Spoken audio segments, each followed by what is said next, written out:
Assalamu alaikum al'umma, barkanku da wannan lokaci, da fatan kowannenku yana lafiya. To Allah sa haka, amin. Kamar da muka saba kawo muku da fina-finanmu akai-akai. To a yau muna ɗauke da wani babban fim na wani babban jarumi kenan.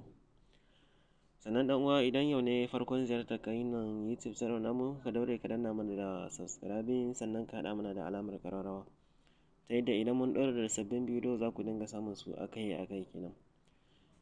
A yau muna ɗauke da wani babban fim wanda ya fito daga kamfanin Sultan kenan, wato Madugu kenan.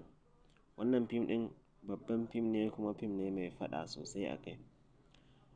Sannan ɗan uwa, muna ɗauke da tsari wanda za ku iya samun wannan fina-finai da kuke ganin su na Madugu kenan. Wannan fim ɗin kana iya ka same shi a cikin tsari namu na BIB, wanda za ka iya samun duk wani fim da ya wuce a baya, da wani fina-finai wanda ke gani a waje, wanda baka samu kallon su ba kenan, za ka iya samun su duka a cikin wannan group ɗin na BIB. Tsari ne wanda ana biyan kuɗi kafin mu saka lambar mutum a ciki, wanda za ka samu duk wani fim na Indiya, Hausa kenan. Sannan ɗan uwa, idan yau ne farkon ziyartar ka nan YouTube channel namu, ka daure ka danna mana da subscribing, sannan ka haɗa mana da alamar ƙararrawa, ta yadda idan su ma sauran 'yan uwa sun gani su danna mana da subscribing. Wannan shi ke ba mu tabbacin kuna jin daɗin kawo muku da fina-finan da muke yi akai-akai kenan.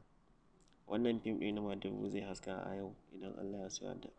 Idan mai buƙata yana iya mana magana, za mu ajiye muku da lambobi wanda za ku iya tuntuɓar mu a kai domin neman ƙarin bayani kenan.